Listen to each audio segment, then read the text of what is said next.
तारीफ तारीफ मिलक करो सारे तारीफ तारीफ तारीफ तारीफ मिलक करो सारे तारीफ यीशु की जो है प्यारा मुझे यीशु की जो है प्यारा मुझे तारीफ तारीफ तारीफ मिलक करो सारे तारीफ तारीफ तारीफ तारीफ मिलक करो सारे तारीफ यीशु की जो है प्यारा मुझे यीशु की जो है प्यारा मुझे उसी ने हम सबको बनाया जो कुछ दिखता उसने रचाया उसी ने हम सबको बनाया जो कुछ दिखता उसने रचाया सारे जहां का वो शाहनशाह सारे जहां का वो शाहनशाह तारीफ तारीफ तारीफ मिलक करो सारे तारीफ तारीफ तारीफ तारीफ मिलक करो सारे तारीफ यीशु की जो है प्यारा मुझे यीशु की जो है प्यारा मुझे पापों से वो पाक है करता सारी कताएं माफ है करता पापों से वो पाक है करता सारी कताएं माफ है करता सारे रोगों को करता चंगा सारे रोगों को करता चंगा तारीफ तारीफ मिलक करो सारे तारीफ तारीफ तारीफ मिलक करो सारे तारीफ यीशु की जो है प्यारा मुझे यीशु की जो है प्यारा मुझे उसकी मौत से जिंदगी पाई आशा नहीं एक उसने दिलाई उसकी मौत से जिंदगी पाई आशा नहीं एक उसने दिलाई बैठेंगे तख्त पर फतमंद ही बैठेंगे तख्त पर फतमंद ही तारीफ तारीफ मिलक करो सारे तारीफ तारीफ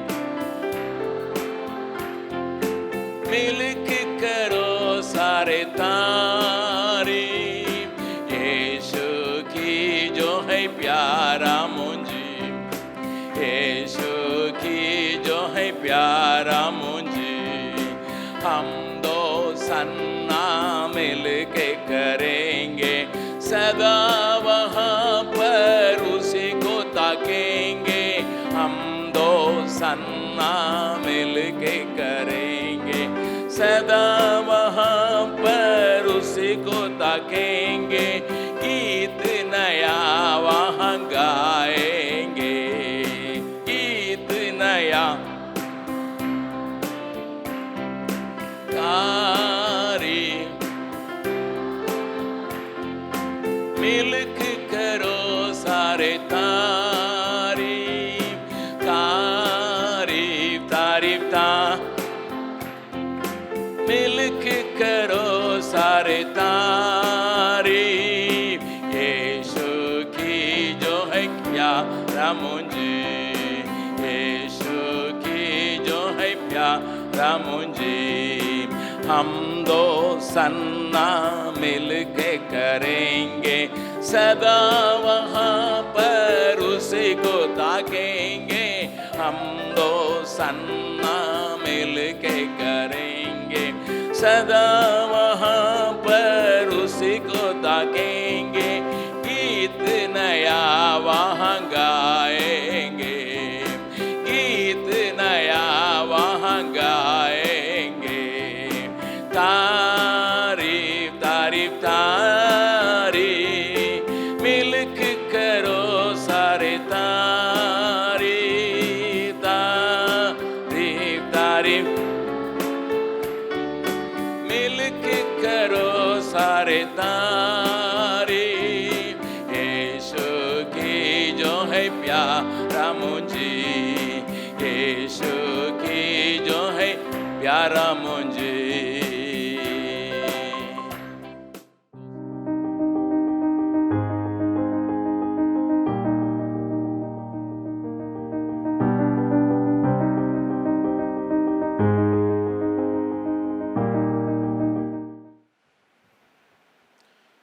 प्रभु यीशु मसीह के महानाम से आप सबों को मैं स्वागत करता हूँ ஆண்டவராகிய இயேசு கிறிஸ்துவினுடைய நாமத்தினாலே உங்கள் அனைவரையும் நான் வரவேற்கிறேன் और परमेश्वर को धन्यवाद हो कि हम लगातार परमेश्वर के वचन को अध्ययन करने का एक मौका को परमेश्वर में दिया है தொடர்ந்து நாம் வசனத்தை தியானிக்கக்கூடிய வாய்ப்பை தேவன் கொடுத்தபடினாலே கர்த்தருக்கு நன்றி और आज हम अय्यूब के 14 अध्याय को अध्ययन करने जा रहे हैं இன்று யோபுவினுடைய புத்தகம் 14ஆம் அத்தியாயத்தை தியானிக்க போகிறோம் और इसे इस शीर्षक के तले हम अध्ययन करेंगे இதை நாம் இந்த தலைப்பின் கீழ் பார்க்க போகிறோம் let not death trouble you मृत्यु आपको परेशान करने न दे மரணம் உங்களை சஞ்சலப்படுத்த விட வேண்டாம் और यहाँ लगातार अपनी पीड़ाओं के बातों में आने के आगे இங்கே தொடர்ந்து தன்னுடைய வேதனை பாடுகளின் வழியாக கடந்து வந்த பின்பு और अपने मित्रों के द्वारा कई प्रकार की बातों को सुनने के बाद அப்படியே தன்னுடைய சிநேகிதர்கள் மூலமாக अनेक காரியங்களை கேள்விப்பட்ட பின்பு अय्यूब एक कठिन सवाल और कठिन बात के आगे अपने को रख रहा है யோபு என்பவன் ஒரு கடினமான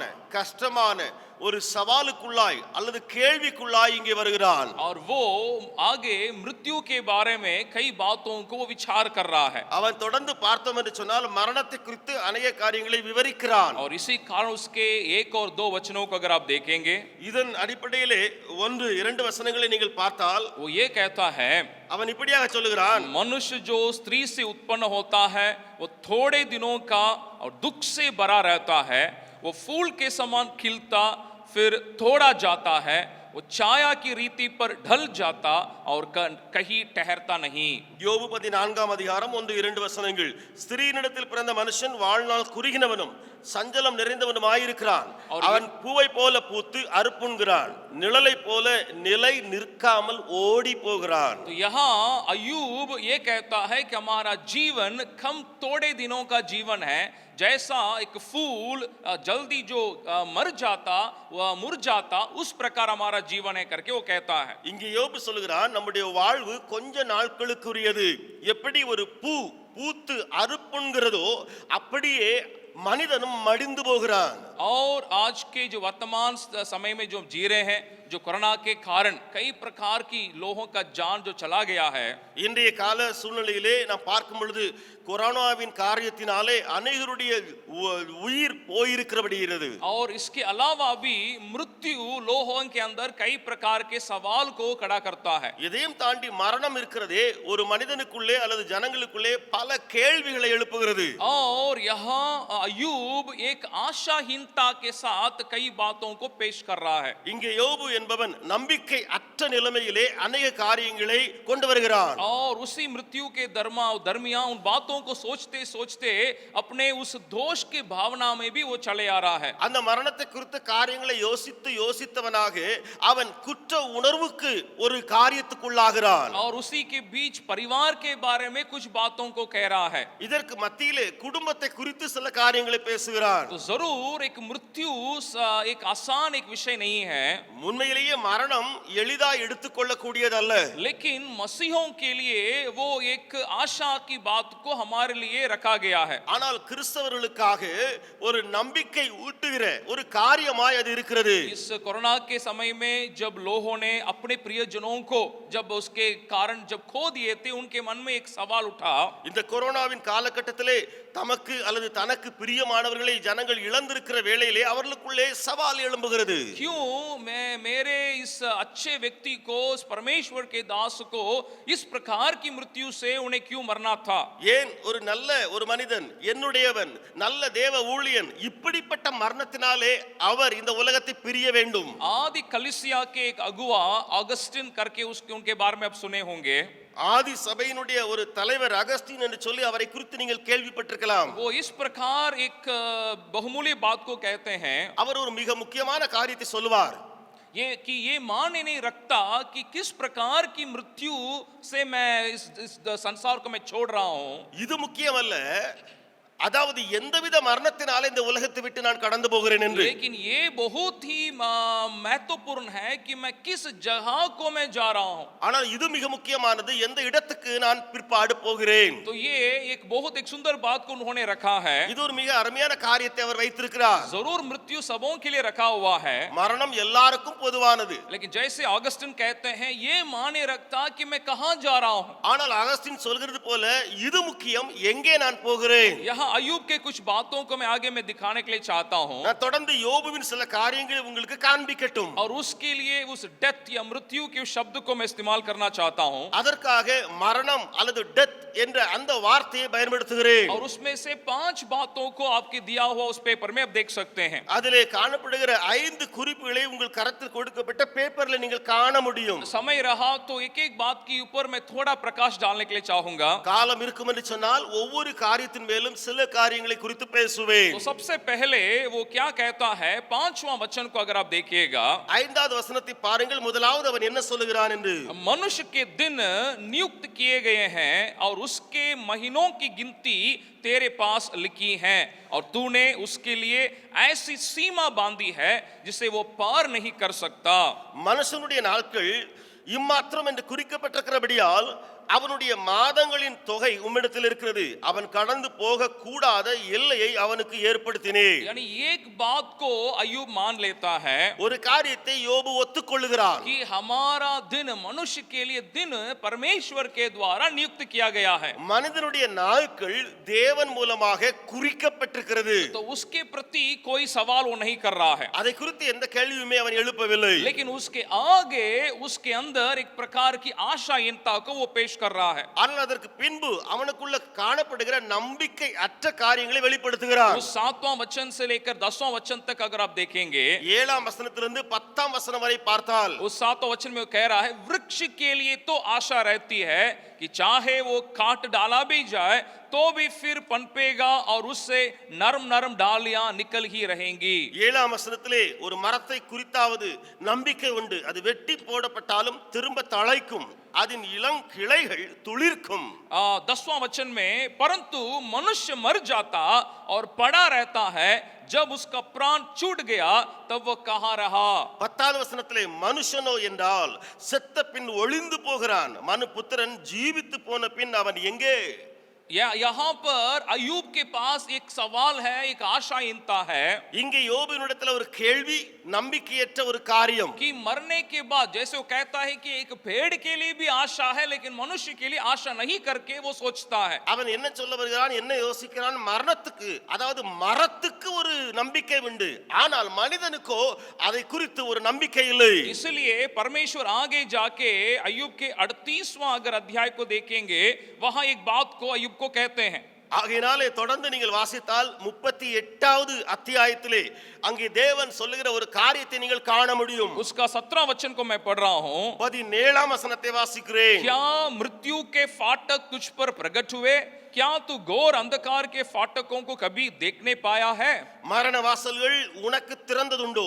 மரண இருளின் வாசல்களை நீ பார்த்ததுண்டோ? यानी अब तक अय्यूब को उस प्रकार के बातों के बारे में प्रकाश प्रगटीकरण नहीं हुआ है. அதாவது இதுவரைக்கும் யோபுவுக்கு அப்படிப்பட்ட காரியங்களை குறித்து எந்த காரியமும் வெளிப்படுத்தப்படவில்லை. इसी कारण वो एक आशाहीनता के साथ वो ये इस प्रकार सोच रहा है, मरने के बाद मनुष्य के लिए को क्या किस प्रकार की बातें रहती हैं. ஆகையினாலே நம்பிக்கையற்றவனாக மனிதனுக்கு அதற்கு பின்பு மரணத்துக்கு பின்பு என்ன உண்டாகும் என்று சொல்லி நம்பிக்கையற்றவனாய் கேட்கிறான். लेकिन प्रभु यीशु मसीह के लिए धन्यवाद हो. ஆனால் ஆண்டவராய் இயேசு கிறிஸ்துவுக்கு நன்றி. आप और हमें प्रभु यीशु मसीह के मृत्यु और पुनरुत्थान के द्वारा एक नया आशा हमें मिल गया है. உங்களுக்கும் எனக்கும் இயேசு கிறிஸ்துவுடைய மரணம் உயிர்த்தெழுதல் மூலமாக புது நம்பிக்கை உண்டாயிருக்கிறது. और नया नियम के विश्वासियों को वो बातें पूरी तौर से प्रकट की गई हैं. புதிய ஏற்பாட்டு விசுவாசிகளுக்கு அந்த காரியம் மிகவும் தெளிவாய் வெளிப்படுத்தப்பட்டிருக்கிறது. इसलिए यूहन्ना अपने पत्री में एक बात को लिखता है, उसको हम देखें पहला यूहन्ना में. ஆகையினாலே 1 யோவான் இந்த நிருபத்துக்கு வாருங்கள். अங்கே யோவான் எழுதுகிற ஒரு காரியத்தை குறித்து நாம் பார்க்கலாம். उसका 5वां अध्याय के 11 से लेकर अगर हम पढ़ेंगे, पहला यूहन्ना 5वां अध्याय का 11 वचन से. 1 யோவான் 5வது அத்தியாயம் அதனுடைய 11வது வசனத்திலிருந்து வாசித்து பார்த்தால், और वह गवाही ये है कि परमेश्वर ने हमें अनंत जीवन दिया है और ये जीवन उसके पुत्र में है.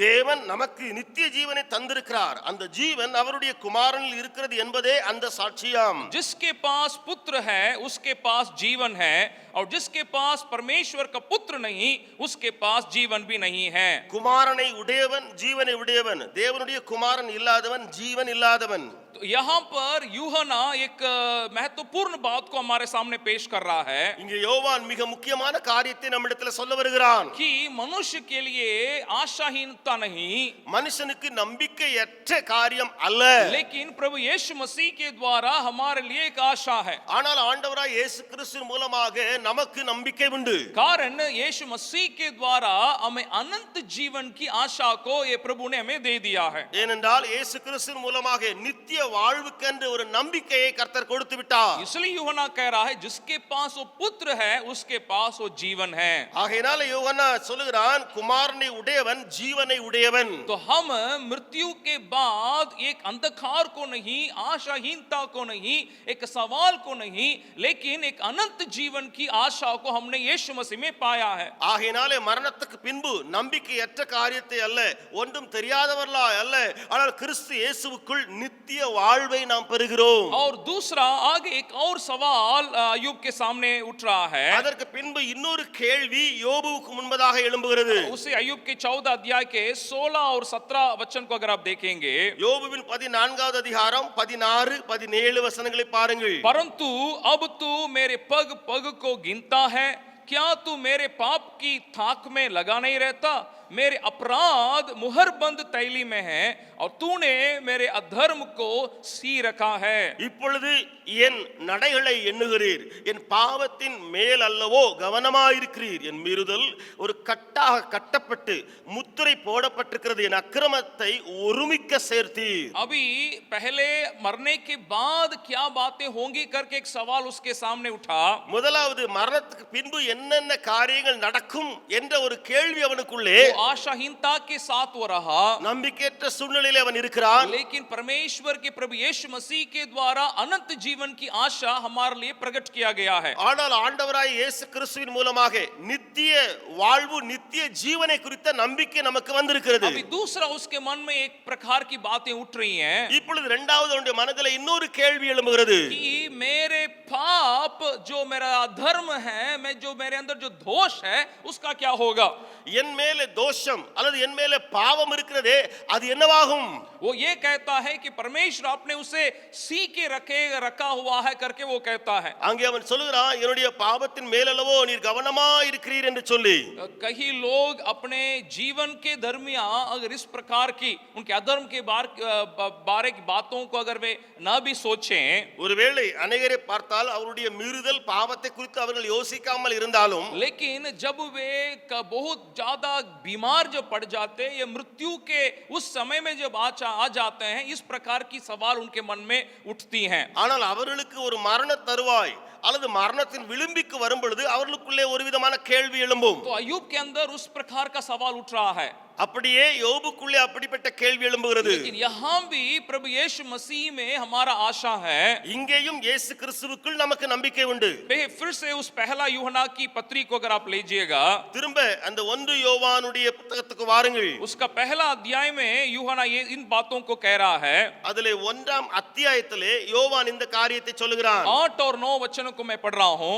8, 9 वचनங்களை நான் வாசிக்கிறேன். यदि हम कहे कि हम में कुछ भी पाप नहीं तो अपने आप को धोखा देते हैं और हम में सत्य नहीं। நமக்கு பாவம் இல்லை என்போமானால் நம்மை நாமே வஞ்சிக்கிறவர்களாய் இருப்போம், சத்தியம் நமக்குள் இராது.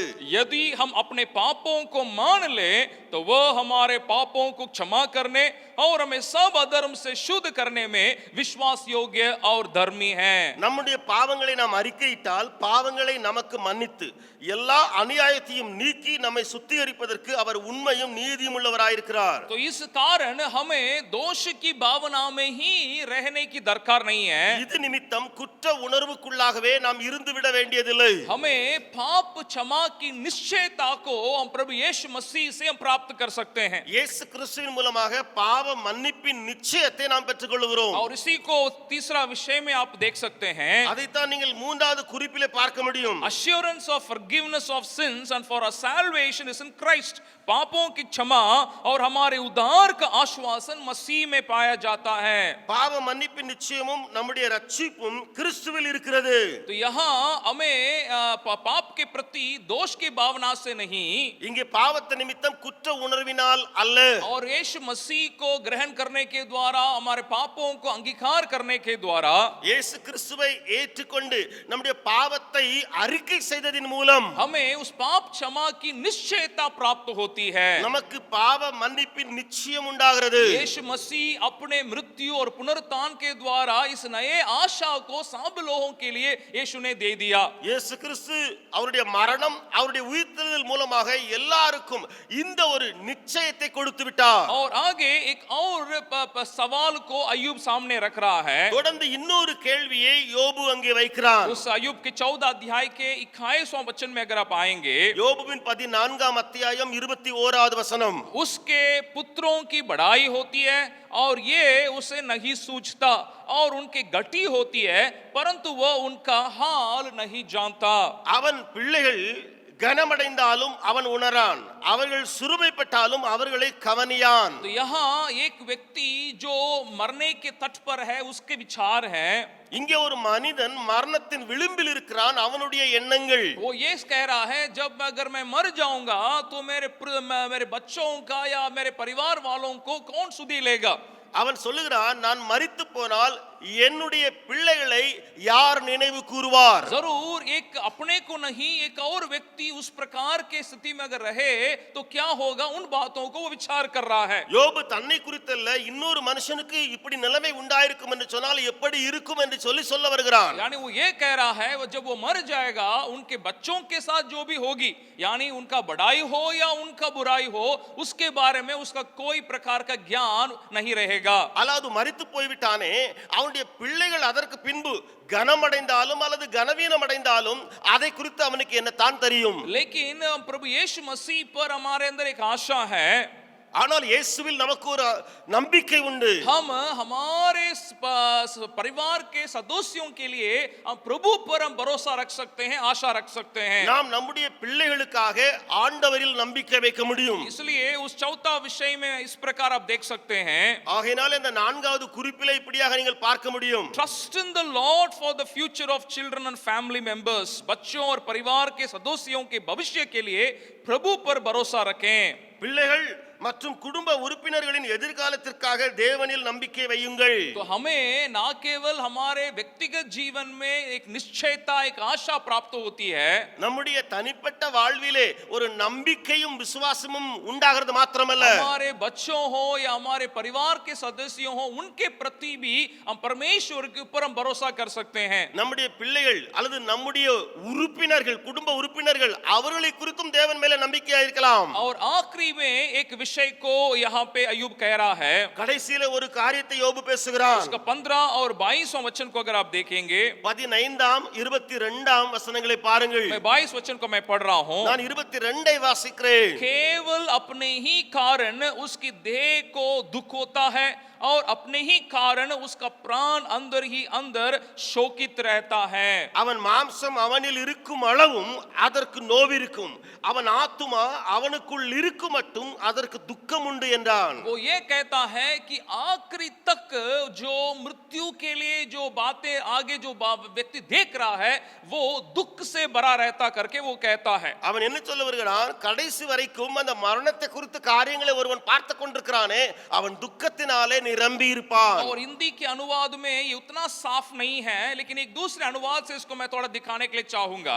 இந்தி மொழிபெயர்ப்பில் அவ்வளவு தெளிவு இல்லை, ஆனால் இன்னொரு மொழிபெயர்ப்பில் உங்களுக்கு காண்பிக்கட்டும். वो यानी वो क्या कह रहा है, मृत्यु एक व्यक्ति को क्या कर रहा है करके एक बात को वो कह रहा है। அதாவது அவன் என்ன சொல்லுகிறான்? மரணம் ஒரு மனிதனுக்குள்ளே என்ன காரியத்தை செய்கிறது என்ற ஒரு விஷயத்தை பேசுகிறான். वो कहता है मैं सिर्फ ये समझ रहा हूं कि उस समय तक जो अपने शरीर में दुख या शरीर में पीड़ा को जो व्यक्ति गुजर रहा था, அந்த நாள் வரைக்கும் சரீரத்திலே வேதனை பாடுகள் வழியாய் ஒரு மனிதன் போய் கொண்டிருந்தானே, मृत्यु के कारण उसकी दुख और पीड़ा खत्म हो गया है करके वो कह रहा है। அவன் சொல்லுகிறான் மரணத்தின் நிமித்தம் அவனுடைய பாடுகள் வேதனைகளுக்கு முற்றுப்புள்ளி. यहाँ अय्यूब सिर्फ वहां तक ही वो देख पा रहा है।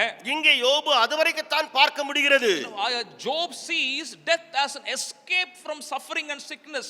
अय्यूब जो है मृत्यु को इस दुख और कठिनाई से पार होने का एक कार्य के रूप में देखता है। लेकिन नया नियम हमें एक अच्छे प्रकाश को हमें देती है। ஆனால் புதிய ஏற்பாடோ ஒரு நல்ல வெளிப்பாட்டை நமக்கு தருகிறது. कि मृत्यु सिर्फ यहीं पर अंत नहीं होता, மரணம் இங்கே முடிந்து போவதில்லை. लेकिन एक नए आशा को हमें प्रभु में देता है। புதிய நம்பிக்கையை தேவனுக்குள் நமக்கு தருகிறது. मैं उसके एक दो वचनों को मैं आपको दिखाने के लिए चाहूंगा। ஒன்று இரண்டு வசனங்களை நான் காண்பிக்க விரும்புகிறேன். पहला தெசலோனிக்கியோं उसका 4 अध्याय को अगर आप ले लीजिएगा, 1 தெசலோனிக்கேயர் 4ஆம் அத்தியாயத்தை எடுத்துக்கொள்ளுங்கள். उसका 13 वचन से पौलुस एक बात को कहता है। அதனுடைய 13ஆம் வசனத்திலிருந்து பவுல் ஒரு காரியத்தை சொல்லுகிறான். हे भाइयों, हम नहीं चाहते कि तुम उनके विषय में जो सोते हैं अज्ञानी रहो, ऐसा ना हो कि तुम दूसरों के समान शोक करो जिन्हें आशा नहीं। அன்றியும் சகோதரரே, நித்திரை அடைந்தவர்களின் நிமித்தம் நீங்கள் நம்பிக்கையற்றவர்களான மற்றவர்களைப் போல துக்கித்து அறிவில்லாதிருக்க எனக்கு மனதில்லை. 14 वचन, क्योंकि यदि हम विश्वास करते हैं कि यीशु मरा और जी भी उठा, तो वैसे ही परमेश्वर उन्हें भी जो यीशु में सो गए हैं उसी के साथ ले आएगा। இயேசுவானவர் மரித்த பின்பு எழுந்திருந்தார் என்று விசுவாசிக்கிறோமே, அப்படியே இயேசுவுக்குள் நித்திரை அடைந்தவர்களையும் தேவன் அவரோடு கூட கொண்டு வருவார். और उसका 17 पद को मैं पढ़ रहा हूं। 17ஆம் वचனத்தை வாசிக்கிறேன். तब हम जो जीवित और बचे रहेंगे उनके साथ बादलों पर उठा लिए जाएंगे कि हवा में प्रभु से मिले, और इस रीति से हम सदा प्रभु के साथ रहेंगे। பின்பு உயிரோடு இருக்கும் நாமும் கர்த்தருக்கு எதிர்கொண்டு போக மேகங்கள் மேலே அவர்களோடு கூட ஆகாயத்தில் எடுத்துக்கொள்ளப்பட்டு இவ்விதமாய் எப்போதும் கர்த்தருடனே கூட இருப்போம். इस प्रकार इन बातों से एक दूसरे को शांति दिया करो।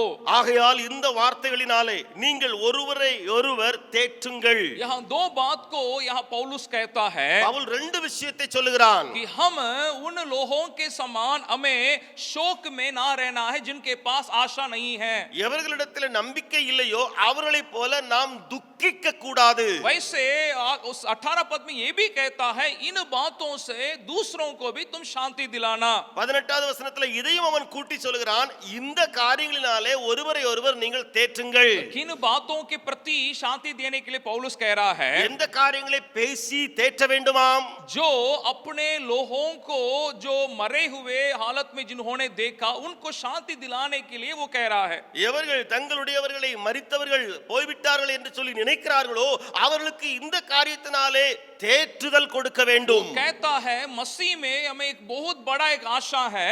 சொல்லுகிறான் கிறிஸ்துவில் நமக்கு ஒரு பெரிய நம்பிக்கை உண்டு. जैसे मसीह यीशु ने मरे हुए में से जी उठा, எப்படி கிறிஸ்து இயேசு மரித்தவர்களிலிருந்து உயிரோடு எழும்பினாரோ वैसे जो भी मसीह में जो मर जाते हैं, वो कहता है जो सो जाते हैं वो फिर से वे जी उठेंगे. அப்படியே எவரெல்லாம் கிறிஸ்துவில் நித்திரை அடைந்திருக்கிறார்களோ அவர்கள் திரும்ப எழுந்திருப்பார்கள். और उस प्रकार की एक आशा को हमारे लिए दिया हुआ करके पौलुस हमें दिखा रहा है. அப்படிப்பட்ட நம்பிக்கை நமக்கு உண்டு என்று சொல்லி பவுல் காண்பிக்கிறார். और इसलिए एक व्यक्ति जो परमेश्वर के दास डीएल मूडी करके वो इस प्रकार कहते हैं.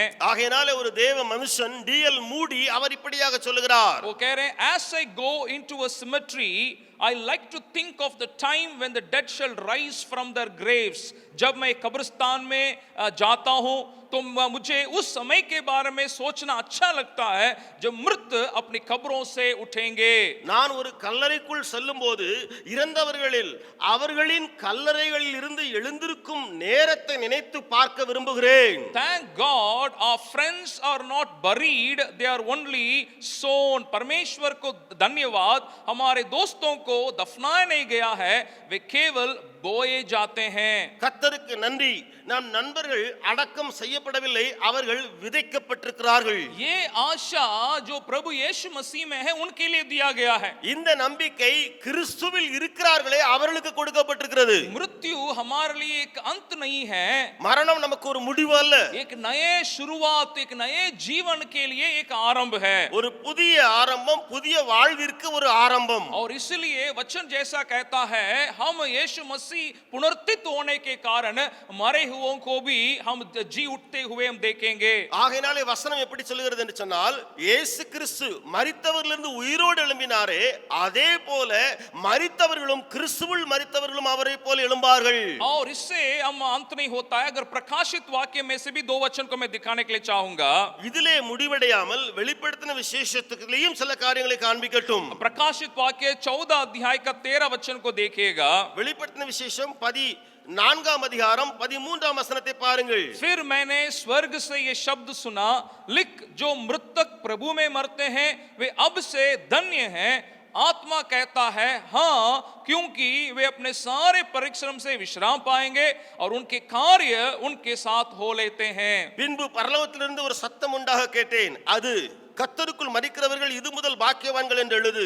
அவர்களை தங்கள் பிரயாசங்களை விட்டு ஒளிந்து இளைப்பாறுவார்கள், அவர்களுடைய கிரியைகள் அவர்களோட கூட போம், ஆவியானவரும் ஆம் என்று திருவுளம் பற்றுகிறார் என்று சொல்லிட்டு यहाँ प्रकाशित वाक्य के लेखक यूहन्ना को एक प्रगटीकरण हो रहा है. இங்கே வெளிப்படுத்தின விசேஷத்தை ஆக்கியோனாகிய யோவானுக்கு ஒன்று வெளிப்படுத்தப்படுகிறது. कि जो प्रभु यीशु में जो मृतक हैं वे धन्य हैं. கர்த்தருக்குள் மரிக்கிறவர்கள் அல்லது மரித்தவர்கள் பாக்கியவான்கள். और वो कहता है कि वे अपने सारे परिश्रम से वे विश्राम पाएंगे.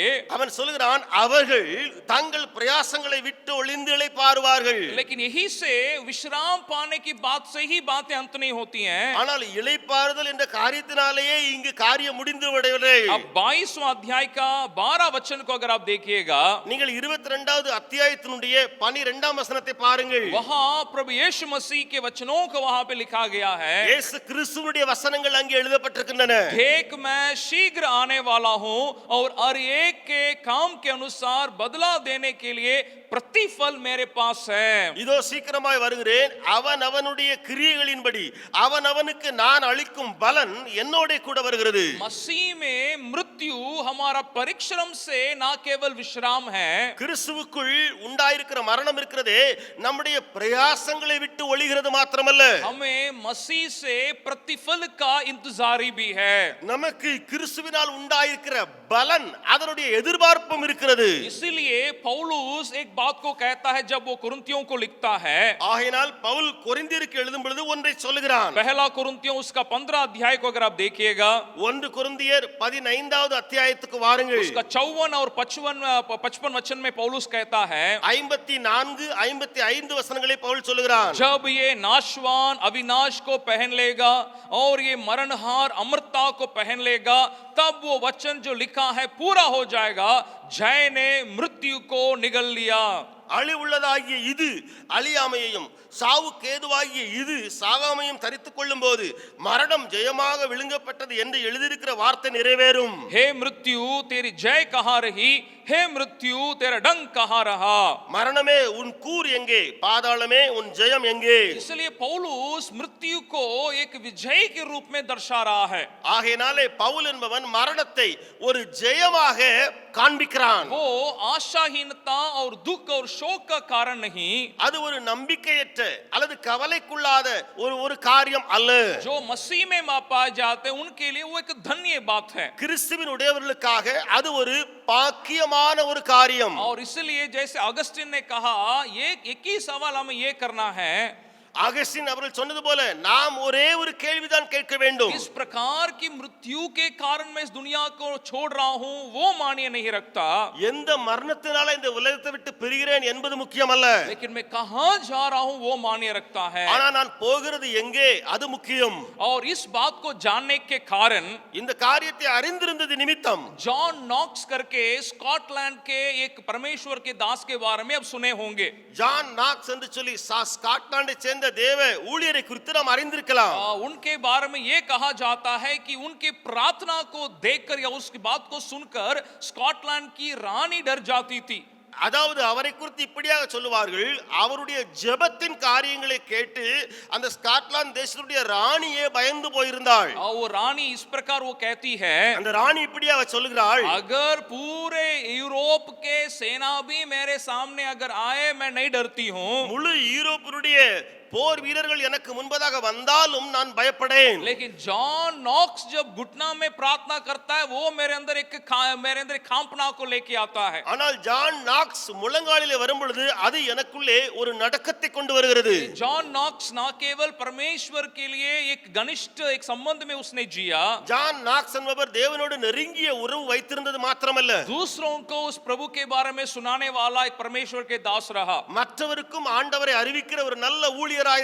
और वो जब मरने के समय पे जब वो आ गया था, அவர் மரண தருவாயில் இருக்கும்போது, और वो क्या वो एकदम वो बिस्तरा में पड़ा हुए हालत में था, அவர் படுக்கையிலேயே படுத்தவராயிருந்தார். अचानक उसके परिवार और उसके दोस्तगण उसके साथ वहां पर मौजूद थे. திடீரென்று அவருடைய உறவினர்கள் நண்பர்கள் எல்லாரும் அங்கே குழுமி வந்தார்கள். और जॉन नॉक्स खड़ा हो गया और अपने बिस्तरा से खड़ा होके बाहर जाने के लिए वो कोशिश कर रहा था. இந்த ஜான் நாக்ஸ் படுக்கையிலிருந்து எழும்பி வெளியே போவதற்கு, அதாவது நின்று வெளியே போக முயற்சி எடுத்தார். तब उनके लोगों ने पूछा, अभी कब कहां जा रहे हैं? அப்பொழுது அவர்கள் கேட்டார்கள், எங்கே போகிறீர்? जॉन नॉक्स ने कहा, पिछले पूरे रात मैं मृत्यु के बारे में मैं विचार कर रहा था. அவர் சொன்னார், நான் கடந்த இரவு முழுவதும் மரணத்தை குறித்தே யோசித்துக் கொண்டிருந்தேன். और उसके साथ मैं यीशु मसीह के पुनरुत्थान के बारे में और पुनर्जीवन के बारे में मैं अध्ययन कर रहा था. அதோடு கூட இயேசு கிறிஸ்துவின் உயிர்த்தெழுதலை குறித்து நான் தியானித்துக் கொண்டிருந்தேன். और वो